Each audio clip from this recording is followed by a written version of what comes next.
அனைவருக்கும் வணக்கம். இன்றைக்கி நாம் ஒரு அருமையான சாம்பார், பருப்பு சாம்பார், உருளைக்கிழங்கு, கத்திரிக்காய்லாம் போட்டு ஒரு அருமையான சாம்பார் தான் செய்ய போகிறோம். ஸோ ஆல்ரெடி பார்த்திங்கன்னா சாம்பார் உருளைக்கிழங்கு, பருப்பு எல்லாத்தையும் போட்டு கொதிக்க வச்சு வேக வச்சு எடுத்து வச்சுட்டாங்க. நம்ம தாளிக்க போகிறோம். ஸோ நீங்கள் இன்னும் நம்ம சேனலை சப்ஸ்கிரைப் பண்ணாமல் இருந்தீங்கன்னா மறக்காமல் நம்ம சேனலை சப்ஸ்கிரைப் பண்ணி பக்கத்தில் இருக்கிற பெல் பட்டனை கிளிக் பண்ணி வச்சுக்கோங்க கைஸ். அட்லீஸ்ட் இந்த வீடியோவுக்கு ஒரு லைக் போட்டுருங்க. ஒரு 2-3 நாளாகவே பார்த்தீங்கன்னா நம்ம வீட்டில் மீன் குழம்பு சமைக்கலை. அநேகமாக நாளைக்கு நம்ம வீட்டில் பார்த்திங்கன்னா மீன் குழம்பாக இருக்கும்னு நினைக்கிறேன்.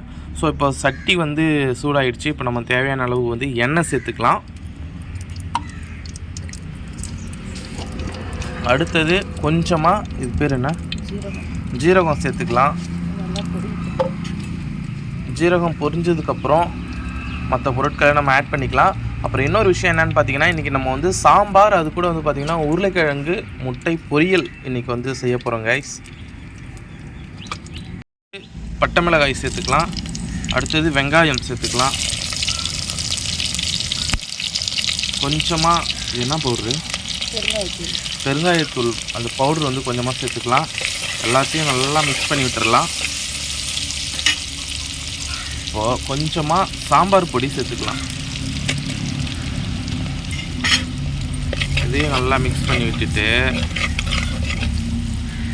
நம்ம வேக வச்சுருக்கோம் இல்லைங்களா, இதில் என்னென்ன நிறைங்களா போட்டிருக்கேன், பருப்பு, வெங்காயம், தக்காளி, பூண்டு, கத்திரிக்காய், உருளைக்கிழங்கு. பாருங்கள் கைஸ், பருப்பு அதை அப்படியே எடுத்து காமிக்கிறேன் பாருங்கள்.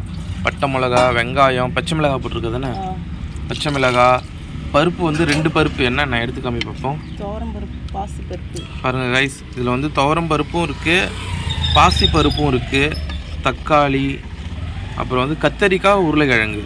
முருங்கைக்காய் நம்ம போடலை, உருளைக்கிழங்கு போட்டிருக்காங்க, கத்தரிக்காய் போட்டிருக்காங்க. கத்திரிக்காய் போட்டிருக்கா தானே.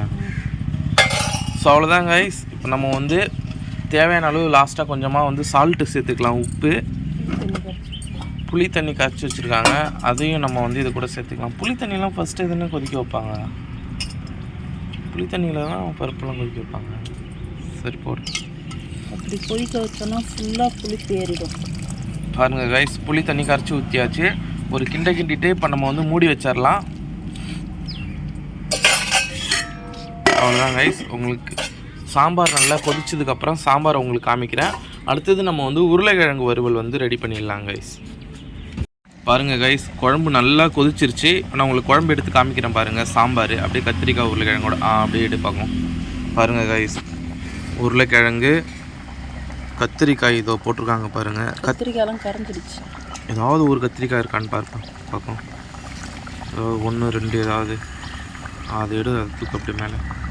பாருங்கள் கைஸ், கத்திரிக்காயும் போட்டிருக்கோம். கத்திரிக்காய் நல்லா கொதிக்க வச்சதுனால கரைஞ்சிருச்சு. அப்படி கொஞ்சம் எடு. ஒரு அருமையான அட்டகாசமான ஒரு சாம்பார். மறக்காமல் சேனலை சப்ஸ்கிரைப் பண்ணுங்கள். ஸோ வாங்க இப்போ நம்ம உருளைக்கிழங்கு வறுவலை நம்ம ஸ்டார்ட் பண்ணிடலாம். இப்போ நம்ம அப்பளம் பொரிச்சிக்கலாம். ஓகே, இன்றைக்கி சாம்பார், அப்புறம் பார்த்திங்கன்னா அப்பளம், அடுத்தது உருளைக்கிழங்கு முட்டை பொரியல்.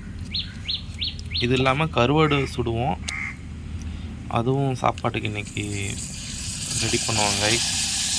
பாருங்கள் எவ்வளோ அருமையாக பொரியுது பாருங்கள் அப்பளம்.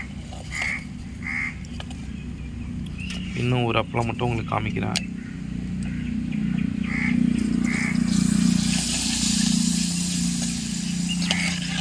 ஓகே கைஸ், அடுத்தது நம்ம உருளைக்கிழங்கு வறுவலை நான் உங்களுக்கு காமிக்கிறேன் கைஸ். ஆமாம், இடித்து வச்ச பூண்டு, சோம்பு சேர்த்துக்கலாம். அடுத்தது நறுக்கி வச்சிருக்கிற வெங்காயத்தை சேர்த்துக்கலாம். இதை நல்லா கிண்டி விட்டுட்டு பாருங்கள் கைஸ், அடுத்தது நாம் கட் பண்ணி வச்சுருக்கிற சின்ன சின்ன பீஸாக கட் பண்ணி வச்சுருக்கிறோம் உருளைக்கிழங்கு. இதை நம்ம இது கூட சேர்த்துக்கலாம். ஓகே,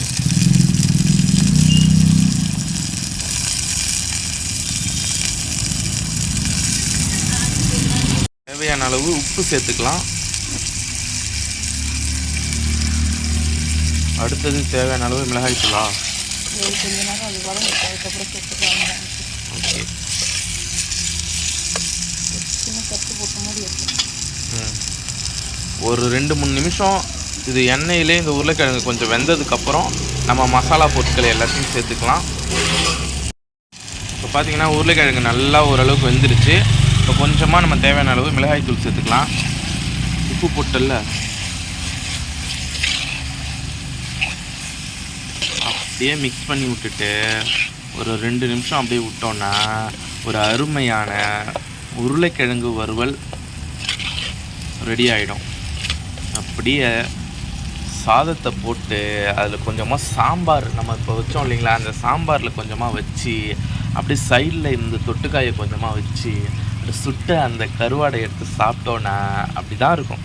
இப்போ நம்ம முட்டையை உடச்சி ஊற்றிடலாம்.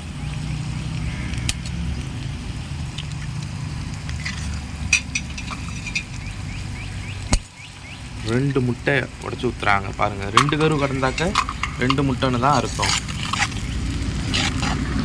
1 கரு கடந்தால் தான் 1 முட்டைன்னு அர்த்தம். இப்போ 2 முட்டை கடந்து வச்சிங்களா, 2 முட்டை போட்டுருக்காங்கன்னு அர்த்தம்.